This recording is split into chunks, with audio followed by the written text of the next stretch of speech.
Are you want to become nursing officer? Yes, but confused which guide or book is best for nursing officer exams? Problem solve. Mission high है ना? आपकी तैयारी हमारी जिम्मेदारी। अब nursing officer बनना हुआ बिल्कुल आसान, क्योंकि मिशन हाई लेकर आ गया है कंप्लीट स्टडी मटेरियल। मिशन परिचारिका guide, all nursing subjects complete theory with image. Mission non tech, A short guide for all non tech subjects like maths, reasoning, GK, computer and general science.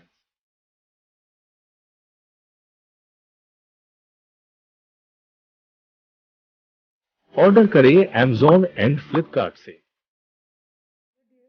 आप सभी का स्वागत है mission high nursing classes में। जो 4 जुलाई को CNCI का paper हुआ है उसके रिगार्डिंग एनालाइज डिस्कशन करेंगे इस वीडियो के अंदर। हम एक्सपेक्टेड कट ऑफ और जितने भी क्वेश्चंस आए हैं उसका डिस्कशन करेंगे। इसके अलावा इसमें 3 सेट आए थे A, B, C। इसमें से थर्ड सेट जो C सेट है उसका डिस्कशन करेंगे। और दोस्तों हमारे CNCI की टेस्ट सीरीज़ और जो अदर टेस्ट सीरीज़ चलाई हैं उन दोनों से मिलाकर मोर देन 40 क्वेश्चंस आए हैं अभी। ओके चलो अब हम डिस्कस करते हैं क्वेश्चंस को। फर्स्ट क्वेश्चन है हमारा, warning sign of lung cancer include persistent cough, bloody sputum, dyspnoea and which of the other following symptom.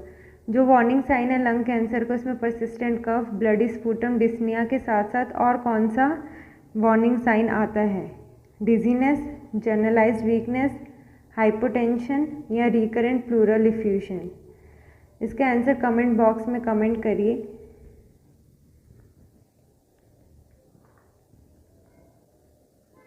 तो इसका करेक्ट आंसर है option D, that is recurrent pleural effusion. जो cancer cells होते हैं वो हमारे स्प्रेड हो जाते हैं प्लूरल स्पेस में, और ये जो सेल्स होते हैं वो इंक्रीज़ कर देते हैं प्लूरल फ्लूइड प्रोडक्शन को और डिक्रीज़ कर देते हैं एब्जॉर्प्शन ऑफ द फ्लूइड, जिसकी वजह से हमारा प्लूरल फ्लूइड का अमाउंट इंक्रीज़ हो जाता है और प्लूरल इफ्यूजन देखने को मिलता है। चलिए आइए नेक्स्ट क्वेश्चन पे। Question second, at the time of diagnosis of Hodgkin lymphoma which of the following area is often involved. Hodgkin lymphoma के डायग्नोसिस के टाइम पे कौन सा एरिया इन्वॉल्व होता है? बैक, नेक, चेस्ट या ग्रोइन? कमेंट करिए आंसर। तो इसका करेक्ट आंसर है हमारा बी, दैट इज नेक, क्योंकि नेक के nodes of neck, armpit, groin, जो हमारे सर्वाइकल, सुप्राक्लेविकुलर जो एरिया होता है इसमें मोस्ट फ्रिक्वेंटली हमारा इन्वॉल्व होता है हॉजकिन लिम्फोमा में। Next question, question number third, which of the following is a malignant tumour of connective tissue? Sarcoma, carcinoma, osteoma या ग्लूकोमा? तो इसका करेक्ट आंसर है ए, दैट इज सार्कोमा। सार्कोमा जो होता है वो हमारा कनेक्टिव टिश्यू का मैलिग्नेंट ट्यूमर होता है। बाकी जो हमारे हैं जैसे कि ऑस्टियोमा, ये बेनाइन आउटग्रोथ होती है बोन की। ग्लूकोमा जो होता है इसमें इंक्रीज आईओपी देखने को मिलता है जो कि आई से रिलेटेड है, हाई आई प्रेशर हो जाता है, उसकी वजह से ग्लूकोमा देखने को मिलता है। और कार्सिनोमा जो होता है वो हमारा कैंसर होता है, तो इसलिए इसका आंसर है ए, सार्कोमा। नेक्स्ट क्वेश्चन पे आते हैं, which of the following is suggested surgical intervention for cancer prostate? Cancer prostate के लिए कौन सा हम सर्जिकल इंटरवेंशन करते हैं? Radical prostatectomy, bilateral orchidectomy, transurethral resection of prostate that is TURP, या transurethral resection of bladder tumour that is TURBT? Comment करिए answer. तो इसका करेक्ट आंसर है हमारा A, that is radical prostatectomy. Radical prostatectomy में क्या होता है, हम रिमूव कर देते हैं जो हमारा प्रोस्टेट ग्लैंड है उसको, उसके सराउंडिंग में जो टिश्यूज़ हैं इंक्लूडिंग सेमिनल वेसिकल को और जो नियर बाय लिम्फ नोड्स होते हैं, इन सबको हम रेडिकल प्रोस्टेक्टमी में रिमूव कर देते हैं। तो इसलिए ये हमारा सर्जिकल इंटरवेंशन जो सजेस्टेड है। और जो बायलेटरल ऑर्काइडेक्टमी होता है उसमें क्या करते हैं हम, बोथ जो हमारी टेस्टीज होती हैं उसको रिमूव करते हैं, और जो हमारा TURP होता है ये हम एनलार्ज प्रोस्टेट जो होता है उसमें यूज़ करते हैं,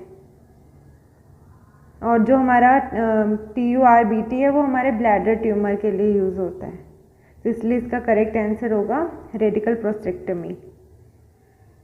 नेक्स्ट क्वेश्चन पे आते हैं, which type of cancer has poorest prognosis given below. किसका पुअर है प्रोग्नोसिस, मतलब जिसमें ठीक होने की संभावना सबसे कम है।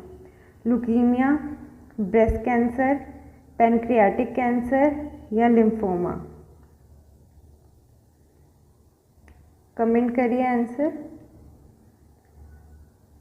तो इसका करेक्ट आंसर है हमारा सी, दैट इज़ पैनक्रियाटिक कैंसर, क्योंकि जो ये पैनक्रियाटिक कैंसर है इस केसेस में मोस्टली हमें मैलिग्नेंसी देखने को मिलती है, वो भी हमारा बहुत ज़्यादा प्रोग्रेस तक पहुंच जाती है, जिसके कारण क्या है वहाँ पे उस पॉइंट में जाके हम सर्जिकल इंटरवेंशन कुछ भी नहीं कर सकते, मतलब इसका कोई प्रोग्नोसिस नहीं है।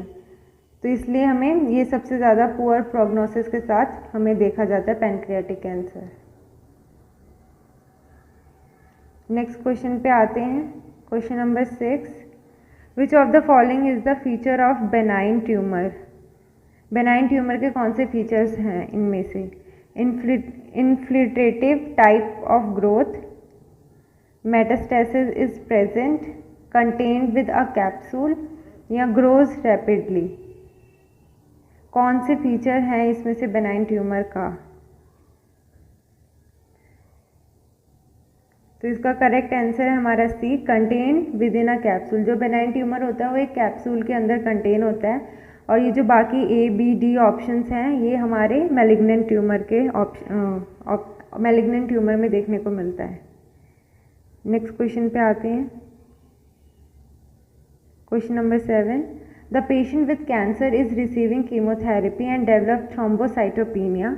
The nurse identify which intervention as the highest priority in the nursing plan of care।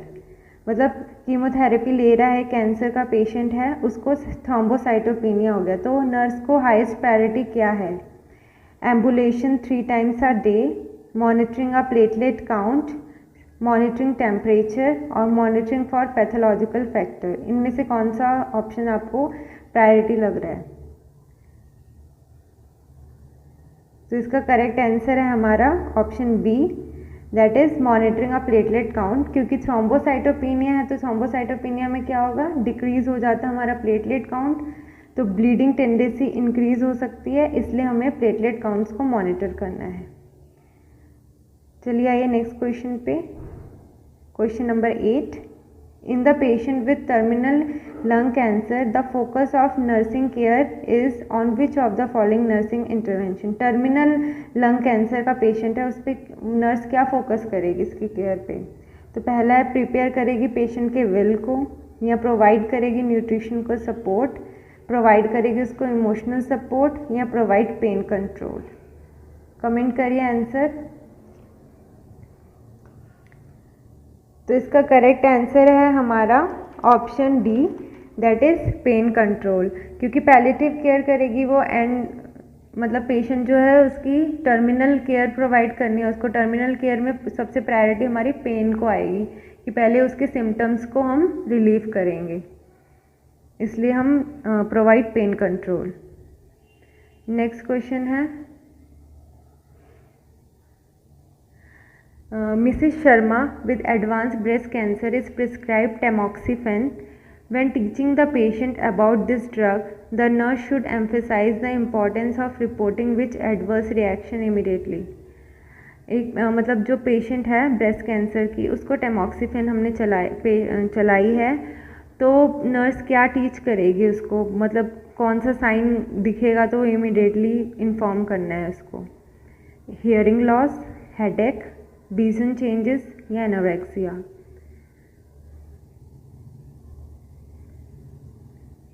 तो इसका करेक्ट आंसर है हमारा सी, विजन चेंजेस, क्योंकि जो अगर हम टेमोक्सिफेन की हाई डोज लेते हैं तो इसमें विजुअल इम्पेयरमेंट देखने को मिलती है, क्योंकि इसमें एक्सटेंसिव रेटिनल लीशंस और मैक्यूलर एडिमा देखने को मिलता है, जिसकी वजह से हमारा विजुअल इम्पेयर हो जाता है। तो इसलिए विजन चेंजेस जो है इसमें हमें रिपोर्ट करना है।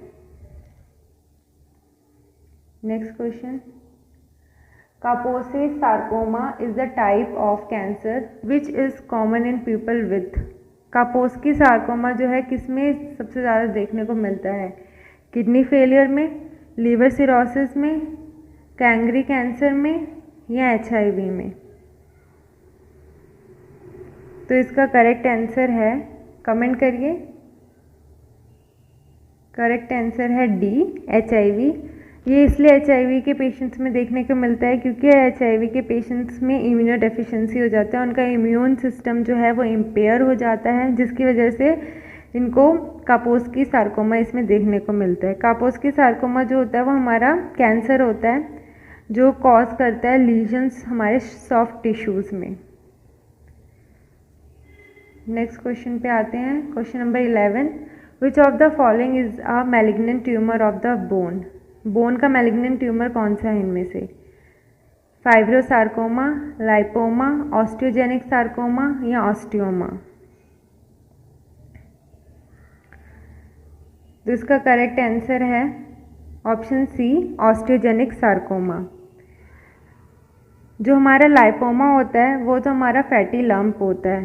फाइब्रोसार्कोमा जो होता है वो ट्यूमर होता है हमारा मेसेनकाइमल सेल्स का, और ऑस्टियोमा जो होता है वो हमारा बेनाइन आउटग्रोथ होती है बोन की। तो इसमें से मैलिग्नेंट जो है ऑस्टियोजेनिक सार्कोमा है। Next question, a male patient is receiving external radiation to the neck for the cancer of larynx, the most likely side effect to be expected is. Cancer of larynx के लिए external radiation चल रहा है नेक का patient को, तो उसको कौन सा साइड इफ़ेक्ट हमें देखने को मिलेगा मोस्ट लाइकली?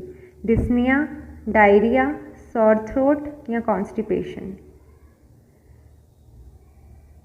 तो इसका करेक्ट आंसर है सी, सोर थ्रोट। जब रेडिएशन चलेगा नेक का तो जो हमारा नेक एरिया होगा उसमें जो रेडिएशन के कारण जो हमारा थ्रोट है उसमें स्वेलिंग और सोरनेस हो जाएगी, इसलिए हमें सोर थ्रोट देखने को मिलता है। नेक्स्ट क्वेश्चन है 13, which of the following is the diagnostic test for the diagnosis of prostate cancer? कौन सा प्रोस्टेट कैंसर के लिए डायग्नोस्टिक टेस्ट है? Digital rectal examination, prostate specific antigen, prostate biopsy या ऑल ऑफ द अबव? तो इसके answer comment करिए।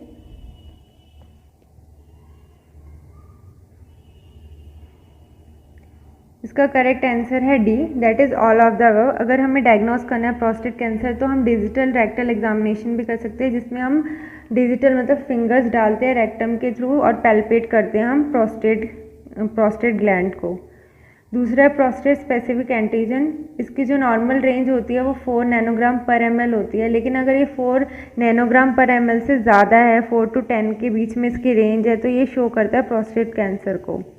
Next है प्रोस्टेट बायोप्सी, जिसमें हम टिश्यू लेते हैं प्रोस्टेट ग्लैंड का और उसको देखते हैं कि इसमें कैंसरस सेल्स प्रेजेंट है कि नहीं है। तो इसलिए ये सारे हमारे डायग्नोस्टिक टेस्ट आते हैं प्रोस्टेट कैंसर के लिए।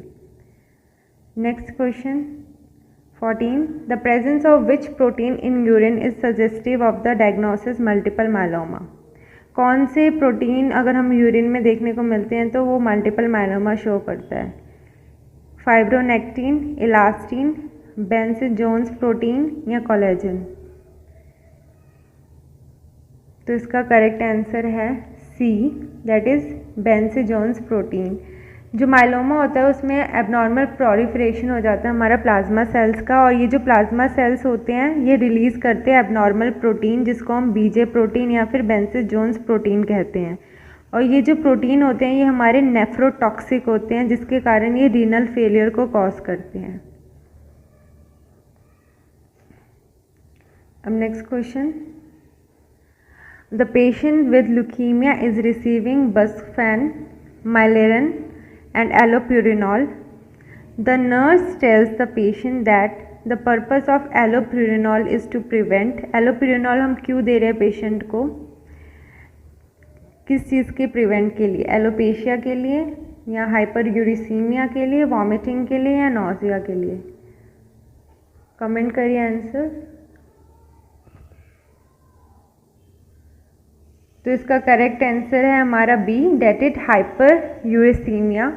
एलोप्यूरिनॉल जो होता है वो हमारा ज़ैंथाइन ऑक्सीडाइज इनहिबिटर होता है, जो क्या करता है, डिक्रीज करता है हमारा यूरिक एसिड का प्रोडक्शन। तो यूरिक एसिड का प्रोडक्शन कम होगा तो ये हाइपरयूरिसीमिया को ट्रीट करेगा, इसलिए हम एलोप्यूरिनॉल देते हैं। नेक्स्ट है हमारा 16, a nurse is teaching a patient who suspect that she has a lump in her breast. The nurse instruct the patient that a diagnosis of breast cancer is confirmed by. इसमें पूछा है कि breast cancer जो है वो किससे confirm किया जाता है, ब्रेस्ट सेल्फ एग्जामिनेशन से, मैमोग्राफी से, चेस्ट एक्सरे से या फाइन नीडल एस्पिरेशन से।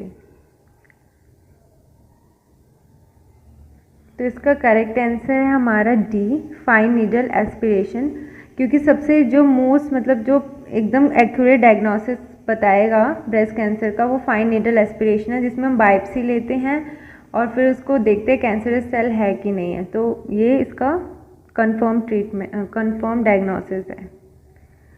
नेक्स्ट क्वेश्चन पे आते हैं 17, common cancer of oral cavity is, कौन सा ओरल कैविटी का कॉमन कैंसर है, adenocarcinoma, squamous cell carcinoma, sarcoma या मेलानोमा।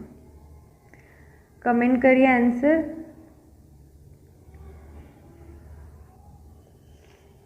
तो इसका करेक्ट आंसर है B, that is squamous cell carcinoma, क्योंकि एडिनोकार्सिनोमा जो है वो कैंसर होता है बेनाइन इन सिक्रीटरी या फिर ग्लैंडुलर सेल्स का। सार्कोमा जो होता है कैंसर होता है सॉफ्ट टिश्यूज़ का। मेलानोमा जो होता है वो हमारा स्किन का कैंसर होता है। तो और जो ओरल कैविटी का है वो हमारा स्क्वैमस सेल कार्सिनोमा है।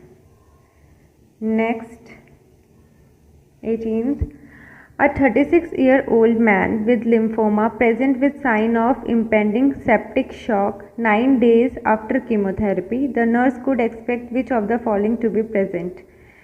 एक 36 ईयर का मैन है, उसको लिम्फोमा है और उसको सेप्टिक शॉक हुआ 9 डेज के बाद, कीमोथेरेपी के 9 दिन के बाद उसको सेप्टिक शॉक हुआ। तो कौन से उसके मतलब कौन से साइन हमें दिखेंगे पेशेंट में, flushing, decreased oxygen saturation, mild hypotension, या B low grade fever, chills, tachycardia, या C elevated temperature, oliguria, hypotension, या D high grade fever, normal blood pressure, increase respiration.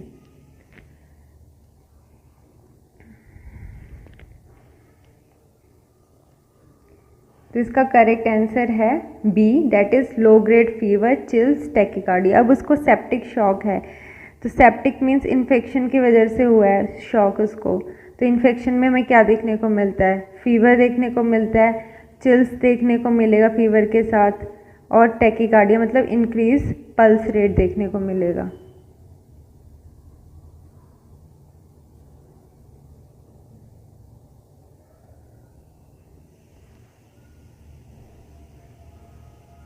Next question 19, in staging and grading neoplasm TNM system is used. TNM is stand for, TNM का full form क्या है इसमें, time, neoplasm, mode of growth, या tumour, node, metastasis, tumour, neoplasm, mode of growth, या time, node और metastasis. TNM में TNM का full form है B, that is tumour, node और metastasis. Next question, a patient has undergone external radiation therapy, the expected side effect include the following apart from. मतलब external radiation therapy है तो उसको कौन से साइड इफेक्ट देखने को मिलेंगे, इनमें से नहीं देखने को मिलेगा, hair loss, ulceration of oral mucosa membrane, constipation या हेडेक। तो इसका करेक्ट आंसर है सी, दैट इज कॉन्स्टिपेशन। बाकी सब देखने को मिलेगा बट कॉन्स्टिपेशन कम देखने को मिलता है हमें। तो इसलिए जो मोस्टली साइड इफ़ेक्ट जो होता है हमारा वो हेयर लॉस देखने को मिलेगा रेडिएशन से, अल्सरेशन हो सकता है हमारा म्यूकस मेम्ब्रेन का, या हेडेक हो सकता है पेशेंट को। 21st, skin reaction are common in radiation therapy. Nursing responsibilities on promoting skin integrity should be promoted apart from means मतलब कौन सा नहीं है इनमें से। स्किन रिएक्शन हुआ है रेडिएशन के बाद तो कौन सी उसकी रिस्पॉन्सिबिलिटी नहीं है प्रमोट करने की skin integrity. Avoiding the use of ointment, powders and lotion to the area, using soft cotton fabric for clothes, washing the area with a mild soap and water and patting it dry, not rubbing it, या फिर avoiding direct sunlight or cold। तो इसका correct answer है सी, क्योंकि कभी भी soap से हम कभी भी वॉश नहीं करेंगे एरिया को, उससे इरिटेशन और ज़्यादा हो सकती है, और ज़्यादा जो स्किन रिएक्शन है वो और ज़्यादा इंक्रीज हो सकता है। तो ये सी हम नहीं करेंगे, बाकी ए बी डी ये सब हम करते हैं प्रमोट करने के लिए स्किन इंटीग्रिटी को। नेक्स्ट क्वेश्चन है, radiation protection is very important to implement when performing nursing procedures. When the nurse is not performing any nursing procedures, what distance should be maintain from the patient. मतलब radiation protection के लिए nurse को कितना distance बना के रखना है patient से, 1 फीट का, 2 फीट का, 2.5 फीट का, या 3 फीट का। तो इसका करेक्ट आंसर है हमारा डी, दैट इज़ 3 फीट। कम से कम 3 फीट का डिस्टेंस हमें बना के रखना है पेशेंट से। नेक्स्ट क्वेश्चन है 23, a patient is taking cyclophosphamide for the treatment of the lymphoma. The nurse is very cautious while administering the medication because this drug causes a fatal side effect of dash। कौन सा इसका फेटल side effect देखने को मिलता है, alopecia, myeloma, CNS toxicity, या haemorrhagic cystitis. तो जो हमारा साइक्लोफॉस्फेमाइड होता है वो डिक्रीज करता है हमारा स्टॉप ग्रोइंग, मतलब जो कैंसर सेल्स है उसकी ग्रोथ को डिक्रीज करता है। और इसका जो फेटल साइड इफेक्ट देखने को मिलता है वो हमारा हेमोरेजिक सिस्टाइटिस होता है। इसमें क्या होता है, ब्लीडिंग होती है, हमारी जो ब्लैडर मिकोसा है उसमें से ब्लीडिंग होने लग जाती है, तो इसलिए हमारा फेटल साइड इफेक्ट है। Next question, specific classification of chemotherapeutic agent vincristine is. Hormone modulator है ये, माइटोटिक इनिबिटर है, या एंटीनियोप्लास्टिक एंटीबायोटिक है, या एंटीमेटाबोलाइट है। विनक्रिस्टीन क्या है इनमें से, कमेंट करिए आंसर को कमेंट बॉक्स में। तो इसका करेक्ट आंसर है बी, माइटोटिक इनिबिटर। जो हमारा विनक्रिस्टीन है वो माइटोटिक इनिबिटर है, ये अरेस्ट करता है जो डिवाइडेशन होती है सेल्स की मेटाफेज के दौरान। जो मेटाफेज स्टेज होती है हमारी, उसके दौरान जो हमारा डिवाइड होते हैं सेल, उसको अरेस्ट कर देता है, जिसकी वजह से जो कैंसर सेल्स हैं वो और डिवाइड नहीं हो पाते। तो ये माइटोटिक इनिबिटर होता है। Next, a 25-year-old patient is inquiring about the method or ways to detect cancer earlier. The nurse least likely identify this method by stating, कौन सा सबसे कम जो है वो बोलेगी कि ये सबसे कम है डिटेक्ट करने के लिए। Annual chest X-ray, annual pap smear for sexually active women only, annual digital rectal examination for a person over age of 40, yearly physical and blood examination.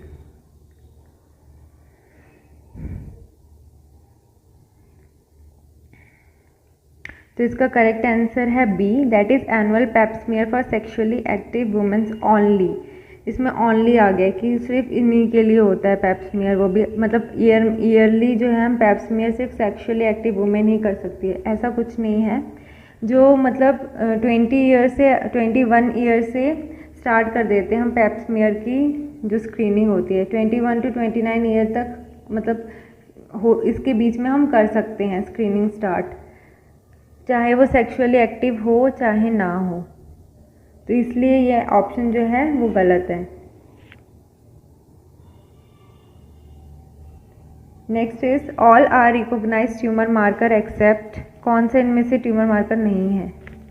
Beta HCG, beta 2 microglobulin, alpha fetoprotein या acid phosphatase. तो इसका correct answer है option D, that is acid phosphatase, क्योंकि beta HCG जो होता है वो हमारे जर्म सेल ट्यूमर के लिए मार्कर होता है। बीटा 2 माइक्रोग्लोबुलिन जो है कैंसर ऑफ बोन्स या बोन मैरो या ब्लड के कैंसर्स के लिए होता है। और जो एसिड ये अल्फा फीटोप्रोटीन होता है ये हमारा liver, testicle, ovaries, germ cells के जो कैंसर होते हैं उनके लिए ट्यूमर मार्कर होता है। Next, least amenable to screening is, कम से कम किसको हम सबसे कम स्क्रीन करेंगे? ब्रेस्ट को, सर्विक्स को, ओरल कैविटी के या लंग को?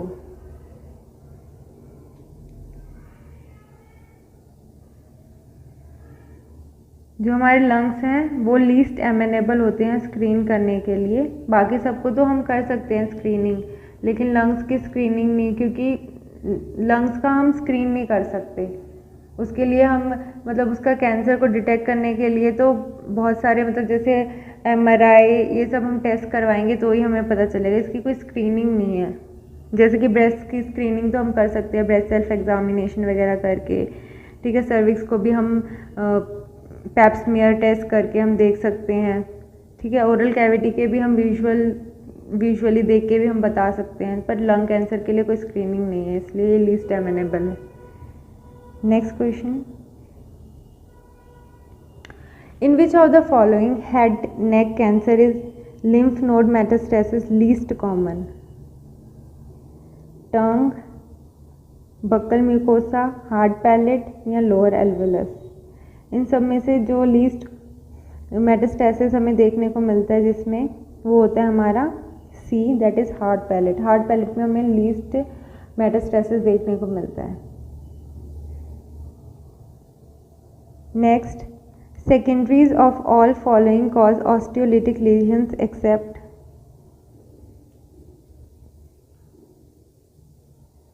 Correct answer is A, prostate. Prostate जो होता है वो सबसे कम कॉज करता है ऑस्टियोलिटिक लीजन्स को, ये करता ही नहीं है प्रोस्टेट जो होता है।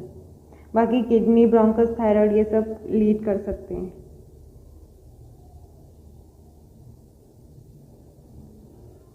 Treatment of bone metastasis is by, जो बोन मेटास्टेसिस हो रहा है उसको हम किससे ट्रीट करेंगे? सेमेरियम 153, I-131 विथ टॉसिटुमेबैप, P32 या वाइट्रियम? तो इसका करेक्ट आंसर है सेमेरियम 153। ये जो है ये हमारा यूज़ होता है बोन कैंसर के ट्रीटमेंट के लिए, और ये क्या करता है, रिलीव करता है हमारा बोन पेन को। Next, hypercalcaemia associated with malignancy is most often medicated by, जो हाइपरकैल्सीमिया होता है मैलिग्नेंसीज के साथ जो देखने को मिलता है वो किससे हम ट्रीट करते हैं, मेडिकेट किससे करते हैं? PTH, PTH-RP, IL-6 या कैल्सिटोनिन? तो इसका करेक्ट आंसर है PTH-RP, that is parathyroid hormone related protein.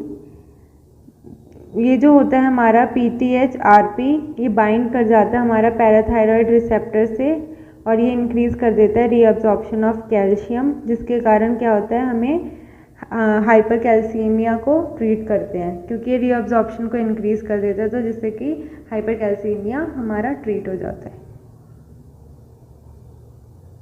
Next, a patient with leukemia on chemotherapy develops acute lower abdominal pain associated with anemia, thrombocytopenia, leukopenia. Which of the following is the clinical diagnosis?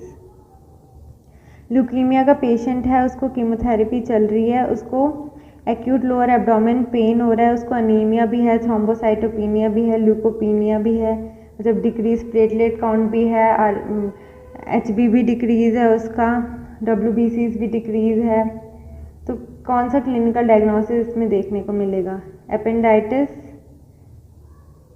Appendicitis, leukaemic colitis, perforation peritonitis, neutropenic colitis.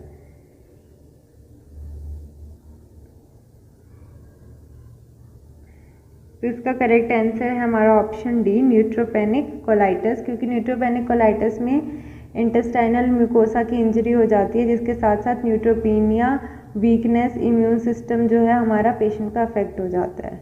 तो इसलिए इसमें ये सारे symptoms देखने को मिलते हैं। Next, drug use for oestrogen dependent breast cancer. जो ईस्ट्रोजन डिपेंडेंट ब्रेस्ट कैंसर के लिए कौन सा हम ड्रग यूज़ करते हैं?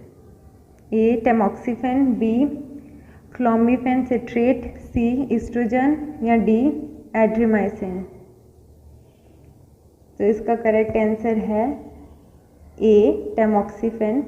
ये इफेक्टिव हार्मोन थेरेपी होती है जो कि हम यूज़ करते हैं to treat hormone receptor positive breast cancer के लिए। जो ईस्ट्रोजन से रिलेटेड, जो हमारे ईस्ट्रोजन से डिपेंडेंट ब्रेस्ट कैंसर है, उसको ट्रीट करने के लिए हम टैमोक्सिफेन देते हैं। Next, all are removed in radical mastectomy except. जब रेडिकल मेस्टेक्टमी करते हैं तो सारी चीज़ें रिमूव हो जाती है, कौन सी नहीं होती? Pectoralis muscle major, pectoralis minor, axillary lymph node या सुप्राक्लेविकुलर नोड। तो रेडिकल मेस्टेक्टमी में हमारी जो ऑप्शन डी है सुप्राक्लेविकुलर नोड, ये इसको छोड़ के बाकी ये तीनों सारी चीज़ें जो हैं ये रिमूव होती हैं। Estrogen receptor studies in carcinoma breast is done on blood, urine, tumor tissue या डी ओवरी। तो इसका करेक्ट आंसर है डी, सी ट्यूमर टिश्यू। इसका करेक्ट आंसर है C, that is tumour tissue. इसमें क्या होता है, बायोप्सी लेते हैं, बायोप्सी की स्टडी करते हैं और उससे हम कंफर्म करते हैं। Next question, complication of total thyroidectomy include all except. अगर हमने टोटल थायराइडेक्टमी कर दी तो कौन से सिम्टम्स कॉम्प्लिकेशन देखने को नहीं मिलेगा? हॉर्सनेस, एयरवे ऑब्स्ट्रक्शन, हेमरेज या हाइपरकैल्सीमिया। तो इसका करेक्ट आंसर है option D, that is hypercalcaemia, क्योंकि टोटल थायराइडेक्टमी के बाद हमें हाइपोकैल्सीमिया देखने को मिलेगा, ना कि hypercalcaemia. Next question,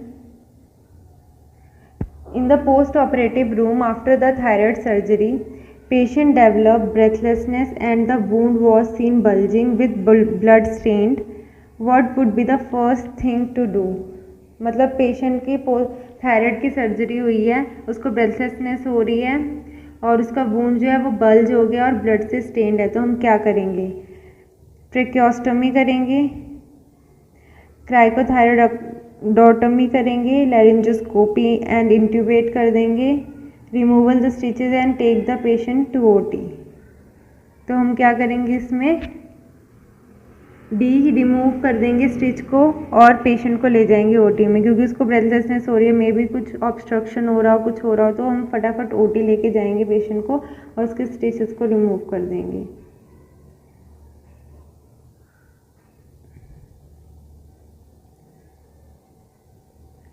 After cholecystectomy, there was 50 ml bile output from the drain on the first post-operative day. Management is intrabiliary stent डालेंगे, इमीडिएट एक्सप्लोरेशन करेंगे या टी ट्यूब ड्रेन करेंगे, ऑब्जर्वेशन करेंगे। तो पेशेंट का कोलेसिस्टेक्टमी हुआ है, मतलब रिमूव किया हमारे गॉल ब्लैडर और 50 ml बाइल आउटपुट आया है पहले दिन। तो ये ठीक है, इसको हम ऑब्जर्व करेंगे, ये नॉर्मल है। अगर इससे ज़्यादा आता है तो ऑब्जर्व करेंगे कि आगे की अगर ज़्यादा आए तो फिर कॉम्प्लिकेशन हो सकता है, तो इसलिए अभी इसमें ऑब्जर्वेशन नहीं करेंगे पेशेंट की। Next question, which manoeuvre is done to temporarily stop inadvertent bleeding during cholecystectomy. कौन सा मैन्यूवर हम यूज़ करेंगे जो हमारी मतलब मतलब कंटिन्यूस ब्लीडिंग जो हो रही है उसको स्टॉप करने के लिए after removal of gall bladder. पेटे, प्रिंकल, कॉचर या बिलरोथ। तो इसका करेक्ट आंसर है हमारा प्रिंगल। प्रिंगल जो होता है इसमें क्या होता है, ये एक सर्जिकल टेक्निक होती है जो कि मोस्टली एब्डोमेन ऑपरेशंस में ही हम यूज़ करते हैं, जो भी एब्डोमेन के ऑपरेशन होते हैं। इसमें हमारी हेपेटोड्यूडनल लिगामेंट जो होते हैं उसको हम क्लैम्प कर देते हैं, या तो हम सर्जिकली करते हैं या फिर हाथ से ही क्लैम्प कर देंगे, जिसकी वजह से जो है ब्लड फ्लो वो हमारा हेपेटिक आर्टरी और पोर्टल वेन या फिर लीवर इन सबको कम हो जाएगा, और जिससे कि ब्लीडिंग जो है वो कंट्रोल हो जाएगी। Next question, the following anastomosis are done in Whipple procedure except. Whipple procedure में ये सारे एनास्टोमोसिस होते हैं, कौन सा नहीं होता उनमें से? हेपेटिकोजिजनोस्टमी, पैनक्रियाटोगैस्ट्रोटमी, गैस्ट्रोजिजनोस्टमी या जिजनोजिजनोस्टमी। तो इसका आंसर है डी, दैट इज जिजनोजिजनोस्टमी नहीं होती, बाकी सारे इसमें एनास्टोमोसिस देखने को मिलते हैं विप्पल प्रोसीजर में। Next, the most likely cause of fluctuating jaundice in a middle-aged elderly man is periampullary cancer की वजह से, या लीवर फ्लूक इन्फेस्टेशन की वजह से, या कॉलिडोकल सिस्ट की वजह से, या कार्सिनोमा हेड ऑफ पैनक्रियाज की वजह से। Jaundice, fluctuating jaundice middle age के पर्सन में क्या कॉज है उसका? तो इसका आंसर है पेरीएम्पुलरी कैंसर। दैट इज कैंसर जो है अकर होता है हमारा एम्पुला ऑफ वेटर में, जो कि हमारा head of pancreas, distal bile duct और ड्यूडेनम और एम्पुला का होता है।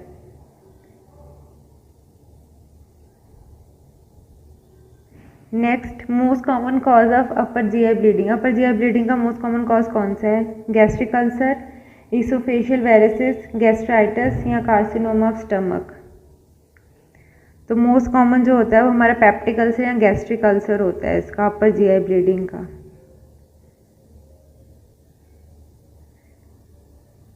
Next, a 60-year-old man suffering from left colon cancer present with acute left colonic obstruction and the treatment is primary resection and Hartmann procedure, defunctional colostomy, right hemicolectomy या resection and end to end anastomosis.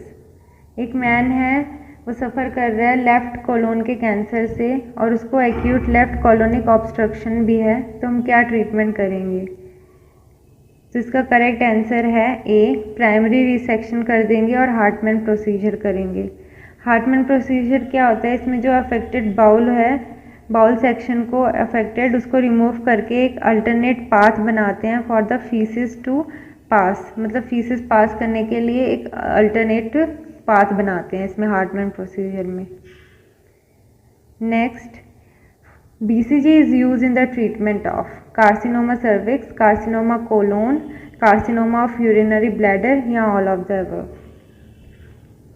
तो इसका correct answer है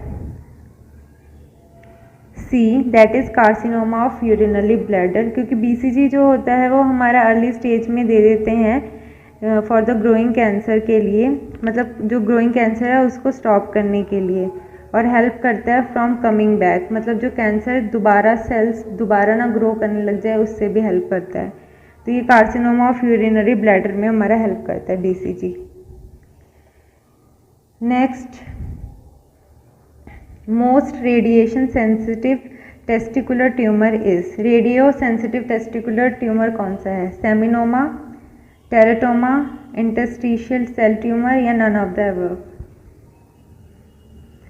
तो most जो sensitive होता है वो हमारा सेमिनोमा होता है। सेमिनोमा क्या है? कैंसर ऑफ जर्म सेल्स जो कि मेल्स में होता है, तो ये मोस्ट हमारा रेडियो सेंसिटिव होता है, और फीमेल्स में ओवरी होता है जो रेडियो सेंसिटिव मोस्ट।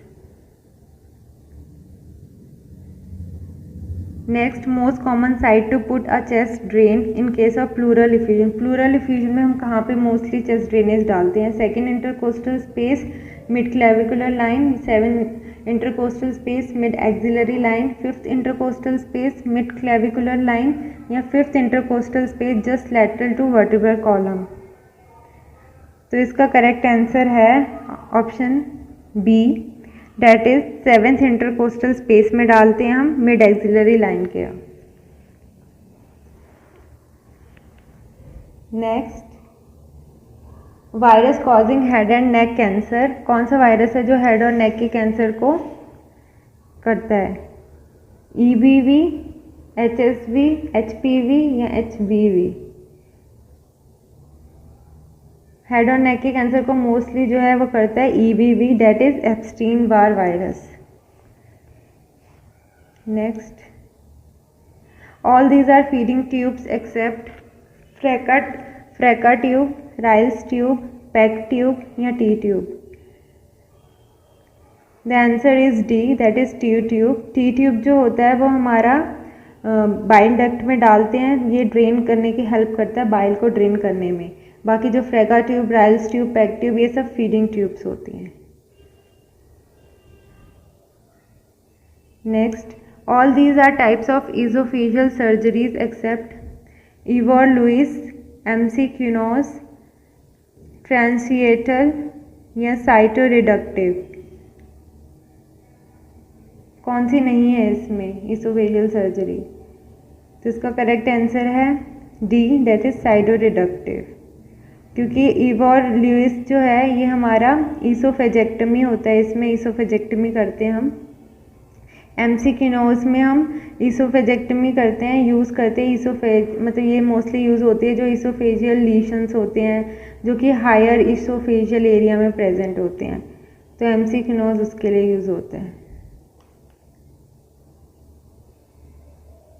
उसके बाद next, AFV is raised in, AFV is alpha fetoprotein, ये किस में रेज देखने को मिलता है? Cancer of prostate, HCC that is hepatocellular carcinoma या कैंसर ऑफ लंग्स या कैंसर ऑफ कोलोन?